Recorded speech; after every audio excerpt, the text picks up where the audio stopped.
I was in a cafe with a friend last week, and it was just a cafe, the usual sounds, the hiss of the milk steamer, cups clattering, all those conversations layered on top of each other. Standard background noise. Exactly. To me, it was just the soundtrack of a coffee shop. Pretty normal. Yeah. But I looked over, and my friend was, he was off. Definitely off. How so? He's just rubbing the scene on his sleeve, like back and forth, eyes totally locked on it. And I was trying to tell him this story, right? But every single time the barista hit the blender, he'd wince. Yeah. Just a tiny bit, but noticeable. And his answers were getting shorter, one word, basically. Sounds like he was struggling. Yeah, but I didn't get it at first, so I'll be honest. I started to get a bit irritated. I thought, is he mad at me? Did I say something wrong? It's easy to misinterpret that kind of thing. So I stopped talking and just asked him, hey, are you okay? You seem like a million miles away. And he flinched. Like my question itself was too loud. He looked up, and his eyes, they just looked overloaded, completely swamped. And he just said, I'm sorry, I have to leave. Just like that. Yeah. I must have looked totally confused because he tried to explain. He said, it's just the light. He pointed up. That buzzing from the fluorescent strip over the counter. Those fluorescents can be brutal. He said, it feels like a needle. And then the steamer. It's not just a hiss to me. It's screaming. I can't find your voice inside all of it. That's a really powerful description. Screaming. And then he just got up and walked out, left me sitting there kind of stunned. And that feeling, that total disconnect between my normal background noise and his physical pain, it just stuck with me. Yeah. How can two people be at the same table in the same room, but experiencing two completely different sensory worlds? That experience, I mean, obviously difficult for your friend, but it perfectly captures what we're diving into today. It really does. It feels like a fundamental difference. It is. What you or I might process as, just white noise or normal visual stuff, for someone on the autism spectrum, especially with sensory processing challenges, it can be a genuine sensory overload, a source of real discomfort, sometimes even physical pain like your friend described. Needle, screaming. Exactly. It points to a fundamental difference in how the brain is filtering, organizing, and ultimately sort of constructing reality from sensory input. For someone dealing with those sensory processing difficulties, that cafe isn't just background noise. It's like 100 different signals hitting them all at once at full volume. Assaulting them almost. Yeah, that's a good way to put it. There's no effective filtering mechanism happening in the way it does for a neurotypical brain. And that's exactly what we need to unpack today. That's our mission for this deep dive, right? To really investigate this sensory divide. Looking at it from all angles. Yeah, we need to look at the science behind it, how the brain actually processes the environment differently, and then what kind of support is available. How does therapy help people manage these challenges? Things like occupational therapy, yeah. Self-regulation strategies. And critically, what practical changes can we make in the world around us, in our buildings, our public spaces? How can we bridge these two sensory worlds, especially for individuals on the autism spectrum? It involves looking at everything from the intensity of light to the acoustics of a room to the very layout of spaces. We've got some really interesting angles to explore. We'll be looking at those intense sensitivities, light, color, sound, what the specific triggers are. Then we'll get into how clinical therapies try to build those self-regulation skills. And finally, we have to touch on the biology, right? The brain itself. How does the neurodevelopmental process differ? It's complex and it changes over a person's lifetime. Right. It's not a static thing. We need to understand that underlying architecture to make sense of the experience and figure out how to design a more, accommodative world, turning that internal biology into practical knowledge. Exactly. It all connects. The internal experience, the therapeutic approaches, and the external environment. Okay, so let's start with the environment itself, the immediate surroundings. It seems really clear that for many autistic individuals, just perceiving the world is fundamentally different. We hear the term sensory processing disorder, or SPD, thrown around a lot.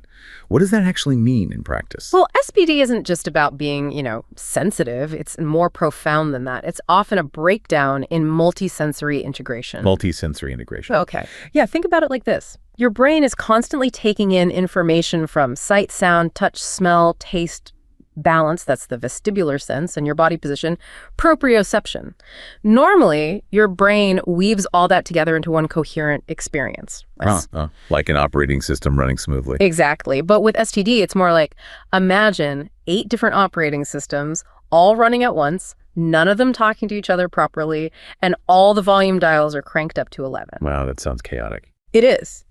The brain struggles to effectively integrate and organize that flood of information. So sensory stimuli, lights, sounds, textures, they don't just fade into the background like they might for you or me. They stay front and center. They actively interfere. They influence behavior. They trigger emotional responses. They make it incredibly hard to focus. The result is often this constant, exhausting state of sensory overload. The body's fight or flight response can basically be stuck in the on position. Okay, so let's break that down by sense. Starting with vision, light sensitivity seems huge. And it can go both ways, right? Hypersensitive, meaning too much light is painful, or hyposensitive, maybe not registering light enough. That's right. Both ends of the spectrum exist. But hypersensitivity, especially to bright lighting, is incredibly common, and the impact is immediate. Bright lights can cause noticeable behavioral changes, agitation, distress, trying to withdraw or escape the light. And there's research surveys with parents and caregivers that really pinpoints the specific kinds of light that cause problems. What should we be trying to avoid? Oh yeah, the list of culprits is pretty much a what not to do guide based on like standard 20th century building practices. We absolutely need to eliminate harsh direct lighting. Like spotlights. Yeah, or just overly bright overheads. And flickering fluorescent tubes are a major one.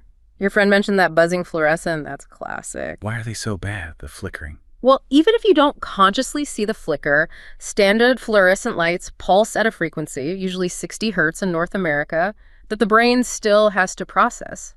For a highly sensitive visual system, that subliminal flicker isn't smoothed out. It's perceived almost like a strobe light, incredibly rapid and jarring. Like that needle feeling he described. Exactly. It's an assault on the eyes. Yeah. An intense glare, like sunlight bouncing off a shiny surface, is another huge stressor.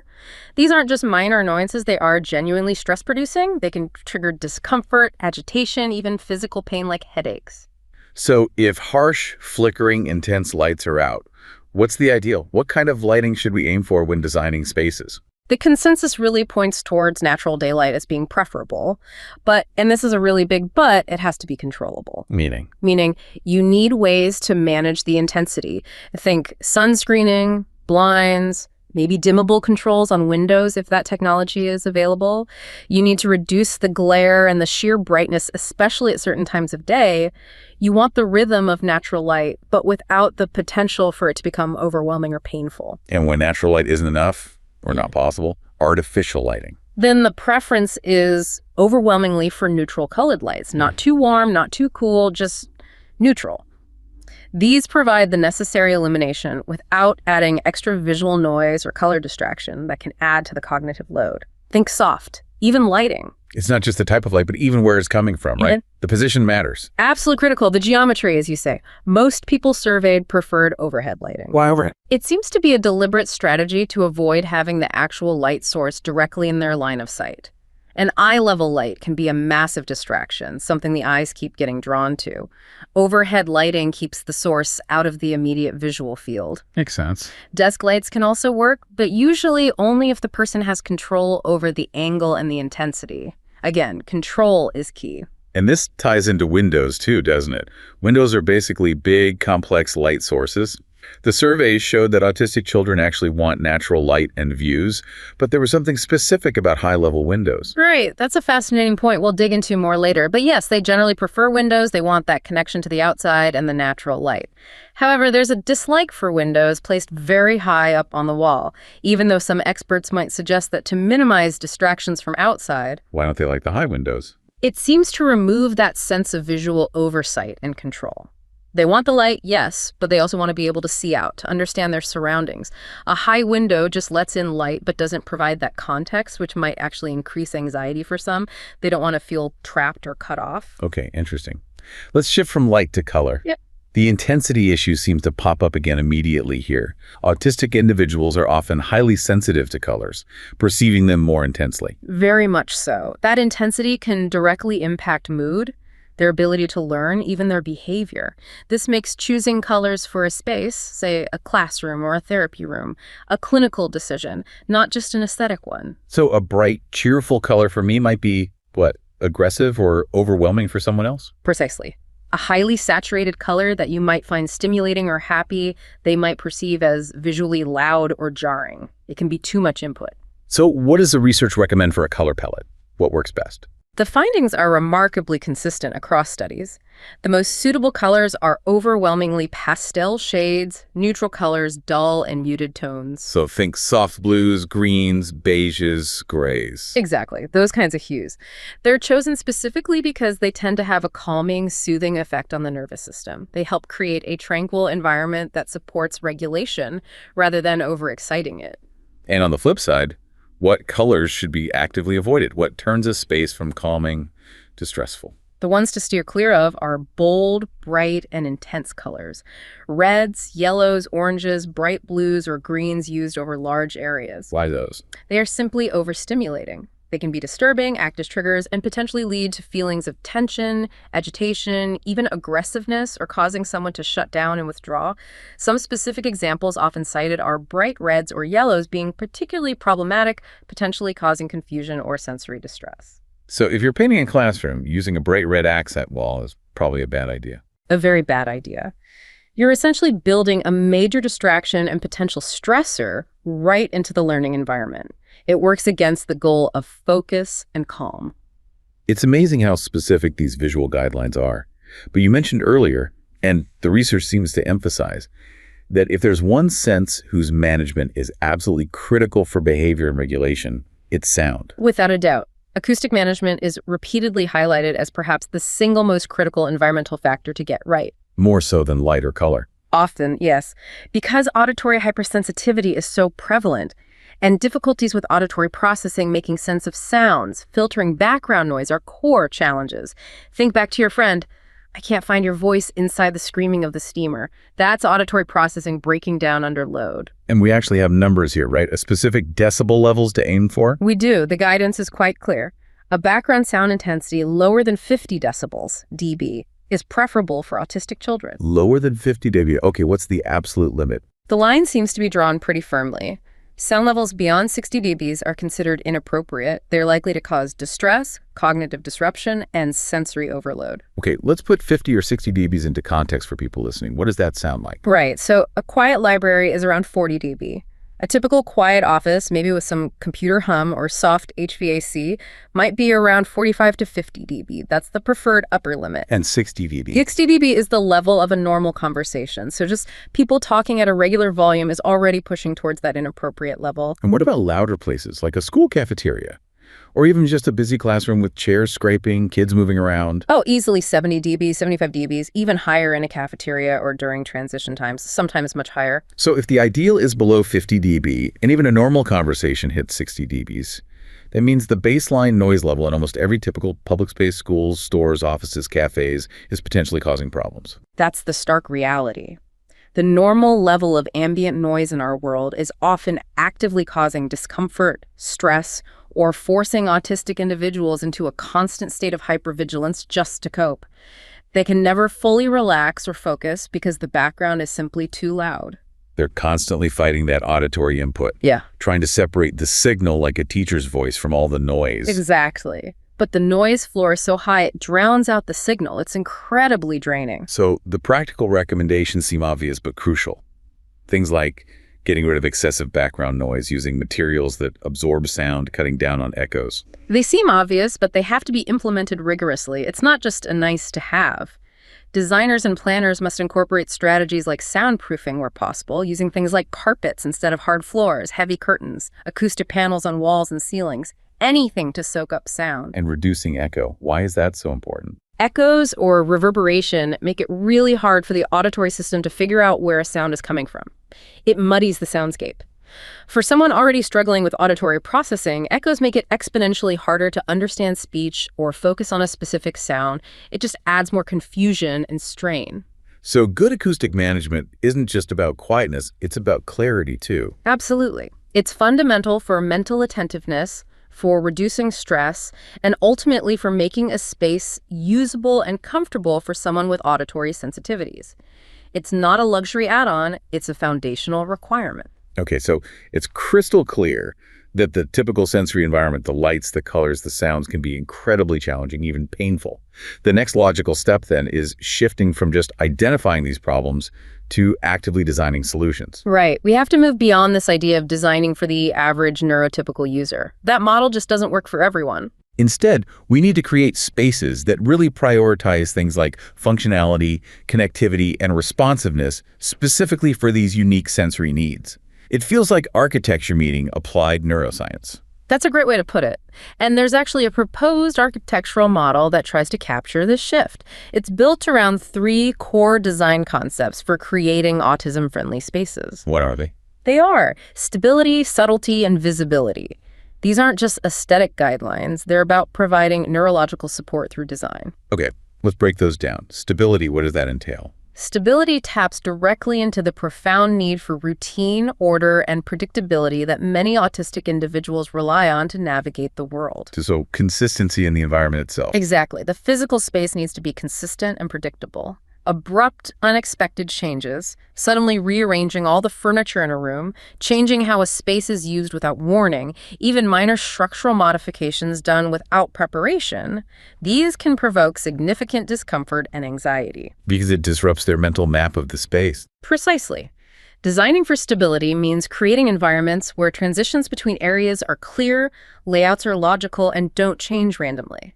It minimizes the cognitive energy someone has to expend just trying to figure out where they are and what to expect next. Okay, that makes sense. The second one was subtlety. We've kind of touched on this already with light and color, haven't we? We have. Subtlety is really the practical application of creating those low-stimulus environments we talked about.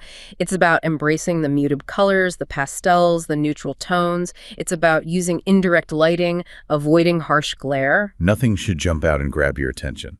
Essentially, yes. The environment should support whatever activity is happening there. Learning, working, relaxing without demanding excessive sensory attention itself. Nothing should assault the senses. Subtlety in design allows the brain to save its limited processing power for the actual task at hand rather than constantly battling distracting visual or auditory input. All right. And the third concept was visibility. This sounds like it relates to control.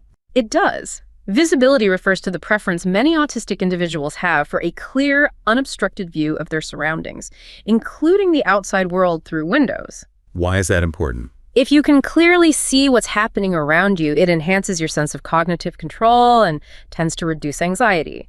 You can anticipate potential sensory events, social interactions, or changes more easily.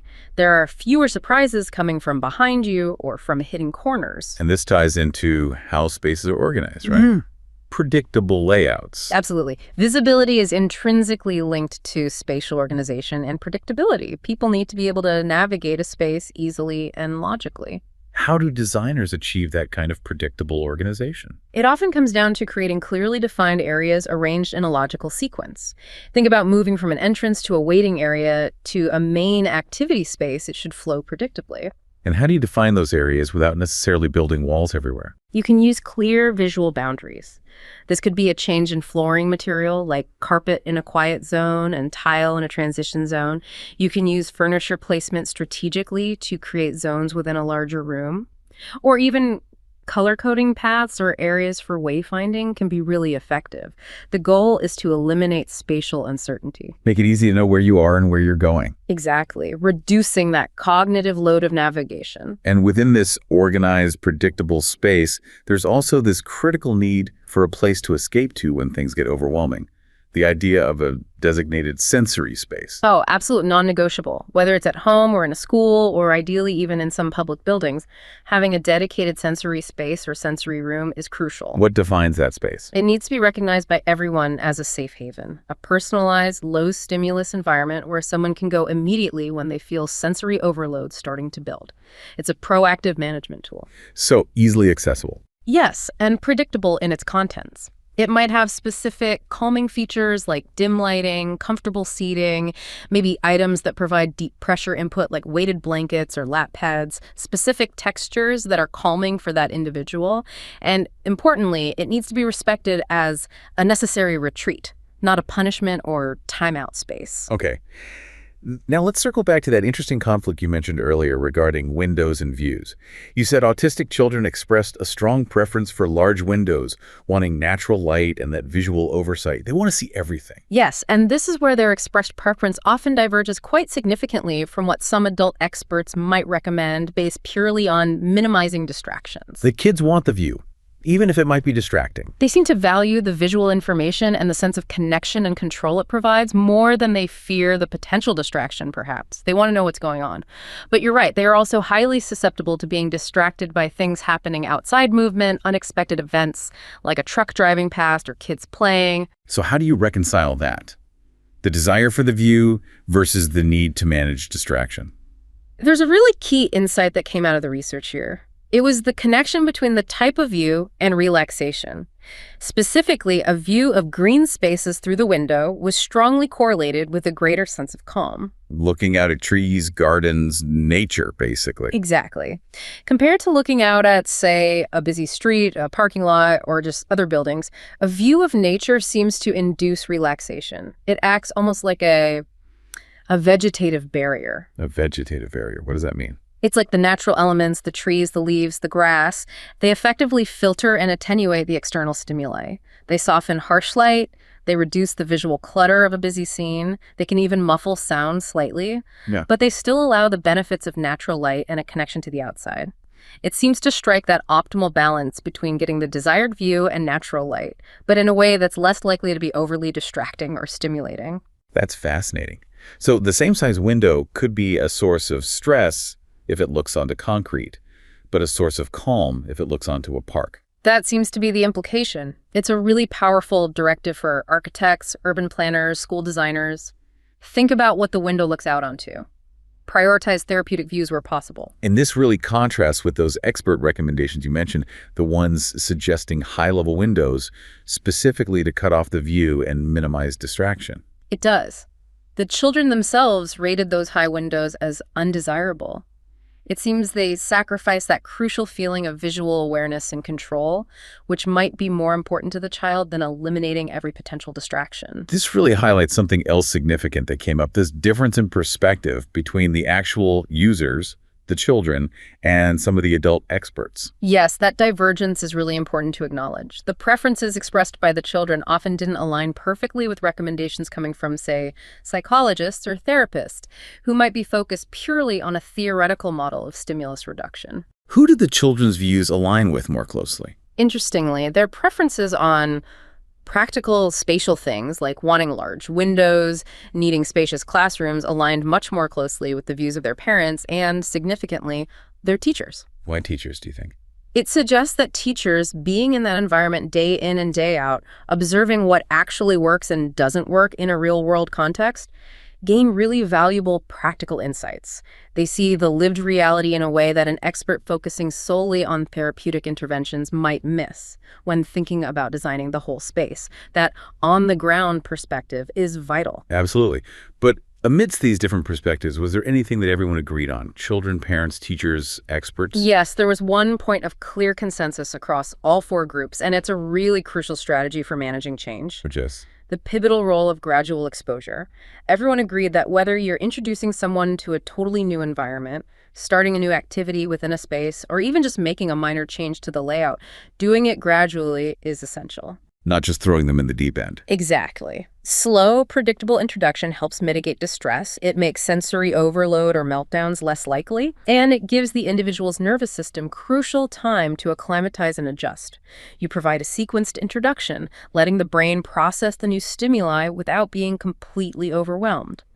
It's a strategy that really bridges the therapeutic understanding with the practical reality of managing environments. Okay, so we've established that the external world often needs a serious redesign.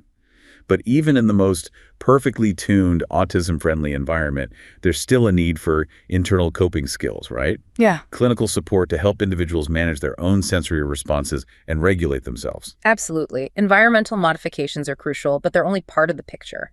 We also need interventions that directly target and help develop attention skills and self-regulation abilities. And these skills are fundamental for just participating in life, aren't they? School, play, even basic self-care activities. Completely. Without a degree of self-regulation, Engaging in those everyday activities becomes incredibly challenging. This is where clinical interventions, particularly from occupational therapists, OTs, often come in. They focus specifically on using sensory-based interventions to address these underlying deficits. And we have insights from a systematic review that looked hard at the actual evidence for some of the most common OT approaches, right? Yes, that review was really useful. It analyzed the evidence base for 6 common sensory interventions that OTs use, aiming to improve attention and self-regulation in autistic kids. It's good to look at the evidence because some of these are very widely used, almost taken as standard practice in some schools and clinics.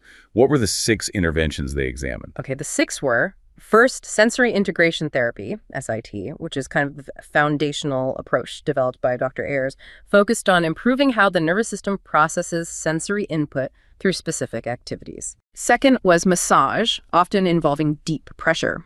Third, the use of adaptive seating, like whittle cushions or ball chairs. Fourth was environmental modification, which we've been discussing. Fifth, the use of weighted vests.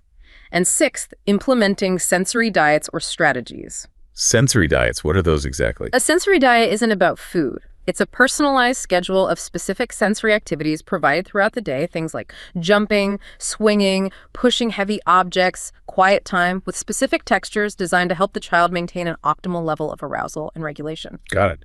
Okay, so 6 common interventions.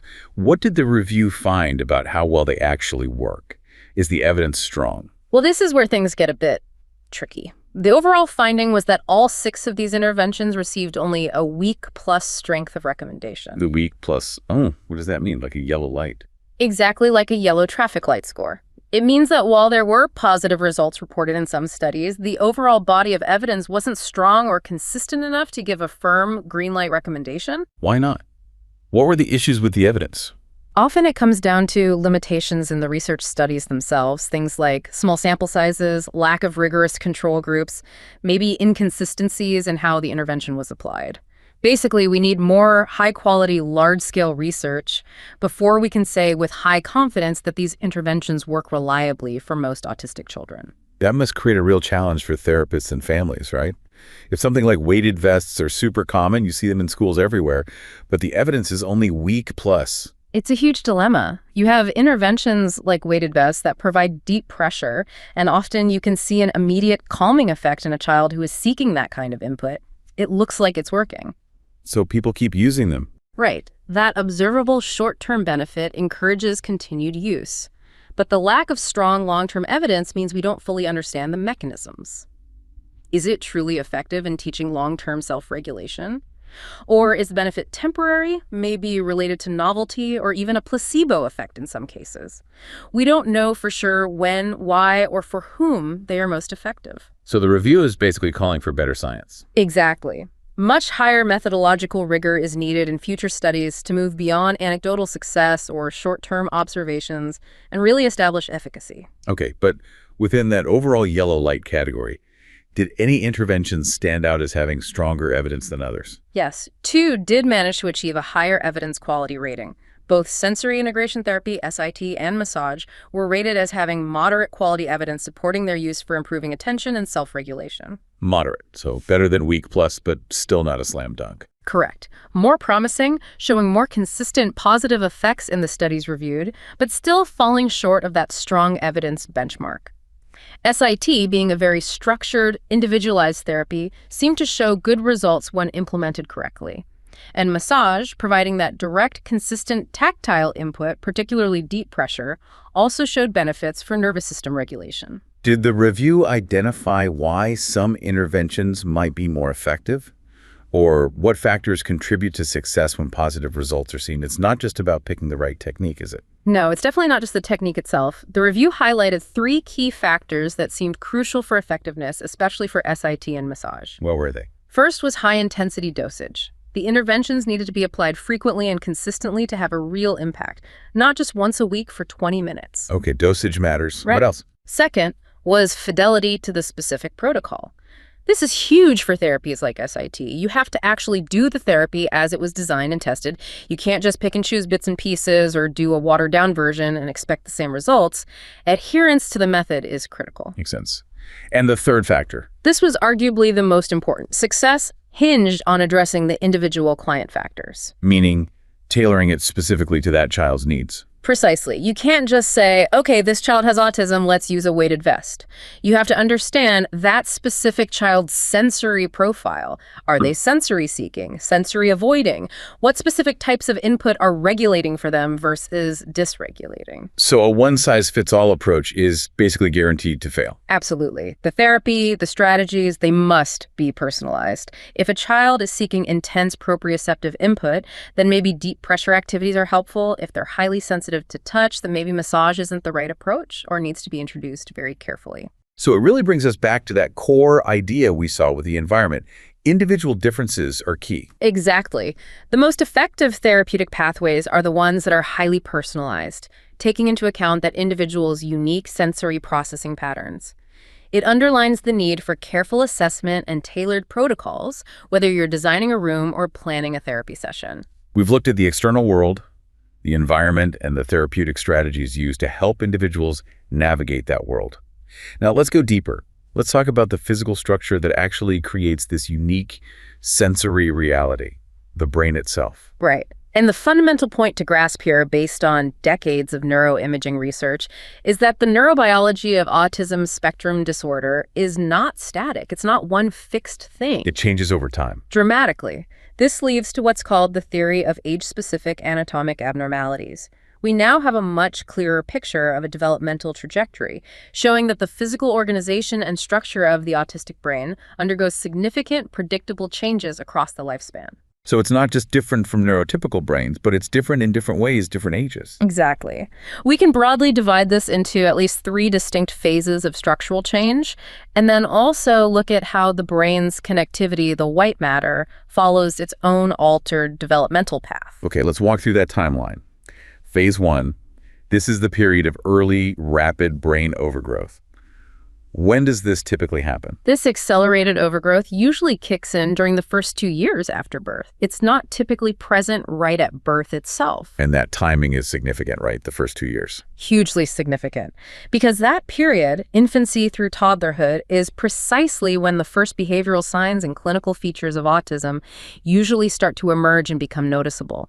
The brain is physically growing too large, too quickly, right at the time developmental differences are becoming apparent. It's like the physical change is happening alongside the behavioral changes. They coincide almost perfectly. And where in the brain is this rapid overgrowth most pronounced?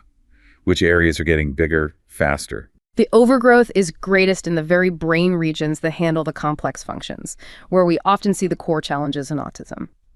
Things like social understanding, emotional processing, and language development. So specifically? Specifically, we see the most significant early overgrowth in the frontal cortex responsible for executive functions, planning, social cognition, and the temporal cortex, which is heavily involved in language processing and auditory perception, and also, critically, in the amygdala. The amygdala. That's the brain's emotion and threat detection center, isn't it? It is. It's like the brain's alarm system. Yeah. So imagine what happens if your alarm system is physically enlarged and likely hyperreactive from a very young age, from toddlerhood onwards. It would go in off all the time. Or be way too sensitive. Exactly. An enlarged, overactive amygdala provides a direct biological explanation for why everyday social situations, unexpected changes in routine, or intense sensory inputs might be perceived as overwhelming or threatening. The alarm system is set too high, it's too loud, too early. This anatomical difference likely precedes and underpins many of the social communication difficulties and anxiety we see clinically. What's happening at the cellular level to cause this? Is it just bigger cells or more of them? The leading evidence points towards an excess number of neurons. Postmortem studies comparing young autistic brains to neurotypical ones have found significantly more neurons in some cases. Findings suggested up to 43% more neurons in areas like the dorsolateral prefrontal cortex. 43% more. Wow, how does that happen? It's thought to stem from abnormal processes that actually begin before birth, during prenatal development. The likely culprits are dysregulation of the cell cycle, meaning neurons might be produced at too high a rate, or, perhaps more significantly, a failure of the normal, necessary process of apoptosis. Apoptosis? Yeah. That's programmed cell death, right? The brain's way of pruning unnecessary connections. Exactly. Early brain development involves creating way more neurons and connections than are ultimately needed. Then, through experience and development, the brain selectively prunes away the weaker or less useful ones. It's a vital cleanup process. If that pruning fails to happen properly, you end up with an excess of neurons and potentially faulty wiring, an overgrown, less efficient system. Okay, so phase one is this massive, excessive growth spurt early on. But you said it doesn't last. Phase two is characterized by growth arrest. That's right. After that initial burst of overgrowth in the first few years, the developmental trajectory takes a sharp turn. During young to older childhood, roughly from age 4 or 5 up to early adolescence, the rate of brain growth in autistic individuals slows down dramatically. In some key areas, it almost stops entirely. It just flatlines. Pretty much. There's incredibly striking data comparing growth rates. One study looked at frontal gray matter volume between the ages of about 4 years and 9 years. In typically developing kids, that frontal gray matter grew by about 20% during that period, a really important phase for cognitive maturation. Okay. And in the autistic kids? During that exact same period, the autistic children in the study showed only about a 1% increase in frontal gray matter volume, 1% versus 20%. Growth had effectively stalled in these critical brain regions after the initial overshoot. A huge overgrowth, then slam on the brakes, and then what happens later in life? Phase three, you mentioned, involves accelerated decline. Yes.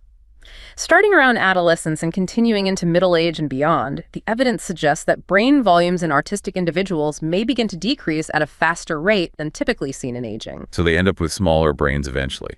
In some studies, yes, particularly in males. Brain volumes in older autistic adults have been found to be slightly smaller than average for their age.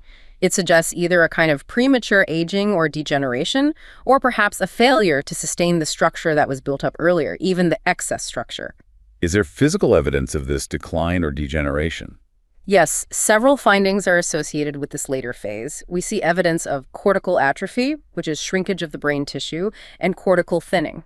There can also be documented neuron loss in specific areas, like the amygdala again, and the fusiform gyrus, which is crucial for processing faces. So problems recognizing faces might have a basis in actual neuron loss there. It's a plausible link being investigated. Other findings include reductions in the size or organization of mini-columns. These are like the basic processing units of the cortex. And importantly, there are often signs of neuroinflammation, like the presence of activated microglia, which are the brain's immune cells. This suggests an ongoing inflammatory or degenerative process in later life. So it's a really dynamic picture. Early overgrowth, then arrested growth, then later decline, and possibly inflammation. It completely changes the old idea of autism being one static brain difference. Completely. It's a lifelong developmental trajectory with distinct phases of anatomical change. Now, how does this changing physical structure relate to how different brain areas actually communicate with each other? We need to talk about the wiring, the white matter tracts. Exactly. The white matter tracts are the fiber bundles that connect different brain regions, like the communication highways. We study these using a technique called diffusion-weighted MRI, or DWMRI. And what does DWMRI measure? It primarily measures the diffusion or movement of water molecules within the brain tissue. In white matter, the nerve fibers are typically bundled tightly together and wrapped in a fatty sheath called myelin. This structure forces water molecules to diffuse primarily along the direction of the fibers, not sideways. Like water flowing easily through a pipe, but not through the pipe walls. Good analogy. DWMRI quantifies this directional preference using measures like fractional anisotropy, FA. A high FA score means water is diffusing strongly in one direction, suggesting well-organized, densely packed, and well-myelinated fibers, basically, a strong, efficient connection. Low FA means water is diffusing more randomly, suggesting less organization, maybe damaged fibers, or less myelination. Okay. Now, you mentioned earlier that studies using DWMRI in autism have sometimes produced inconsistent results. Why was that? There were a couple of key methodological issues that plagued early research. One major one is head motion during the scan. Autistic participants, especially children, sometimes have more difficulty staying perfectly still in the spanner. Even tiny movements can corrupt the DWMRI signal and make the connectivity measurements unreliable. So you need really strict motion correction. Absolutely essential. The other critical factor is rigorously accounting for age. Given the dramatic age-specific phases of brain structure we just discussed, you can't just lump participants of all ages together and expect meaningful results for connectivity. Okay. You have to analyze it developmentally. So once studies started controlling carefully for motion and age, did a clearer picture of white matter development emerge. Yes, a much clearer, though altered, trajectory became visible, particularly looking at the period from about age 8 through 25, a really critical time for brain maturation and refinement. What does that trajectory look like? How does FA change during that time? In typically developing individuals during that age range, 8 to 25, FA generally increases with age. This reflects ongoing myelination, the insulation wrapping around the nerve fibers getting thicker and more efficient, and refinement of connections. The brain's communication pathways are getting faster and better organized. Okay, that's the typical pattern. What happens in high-functioning individuals with ASD during that same period? The striking finding is that on average, FA does not change significantly with age during this critical developmental window in the ASD group. It essentially stays flat. So while the typical brain is actively upgrading and optimizing its internet cables through adolescence and early adulthood, the ASD brain's cables seem to just stay the same after an earlier phase. That's a good way to think about it. It suggests an altered developmental schedule. Some research even suggests that younger autistic individuals might show higher FA in some tracks compared to controls, consistent with that early overgrowth idea, maybe too many initial connections or axons. But then this is followed by a failure of the normal age-related increase in FA during adolescence and young adulthood. So an early excess or difference, followed by a failure to mature or optimize those connections in the typical way. Exactly. It supports the broader theory. Maybe an early phase of excessive or atypical connectivity, followed by a later phase where the development and maintenance of efficient long-range connections doesn't proceed as expected. The system doesn't get pruned and optimized effectively. Which specific communication highways, which white matter tracks, seem most affected by this altered developmental trajectory? The abnormalities seem concentrated in the major association bundles. These are the really big, long-range tracts that connect different lobes of the brain, the ones absolutely critical for integrating information for complex cognitive, social, and emotional functions. Can you give some examples? Key tracks often implicated include the cingulate gyrus bundle, which is heavily involved in emotional regulation, attention, and integrating cognitive and emotional information. Also, the inferior longitudinal fasciculus, ILF, which connects temporal and occipital lobes and is crucial for visual recognition and linking visual information to meaning and memory. And the superior longitudinal fasciculus, SLF, a massive pathway connecting frontal, parietal, and temporal areas vital for language, spatial awareness, and attention. So issues in these major integrational pathways. Dysfunction or altered development in these critical association bundles provides a direct neuroanatomical link to the core challenges we see in ASD related to social communication, executive function, and integrating complex information. It really helps tie the structural changes to the functional differences. It paints such a complete, complex picture. From the lived experience of sensory overload, like in the cafe, through the therapeutic strategies trying to manage it, all the way down to this intricate, dynamic neurobiology of a brain developing on a different timeline, with differences in structure and connectivity that evolve across the entire lifespan. Hashtag tag outro. Yeah, when you bring all these pieces together, from the intense, almost physical reality of a flickering fluorescent light for some individuals, right up to the subtle, complex details of stalled myelination in specific white matter tracks, you really start to grasp it. The sensory experience in ASD is profoundly real, it's often incredibly challenging, and it's deeply rooted in this complex, lifelong biological journey happening within the brain. It really underscores that the challenge isn't just behavioral, it's fundamentally architectural, isn't it? Both in the external world and the internal neurological architecture. Exactly. Both environments matter. So the ultimate takeaway for you listening has to be the absolute necessity of a truly holistic approach.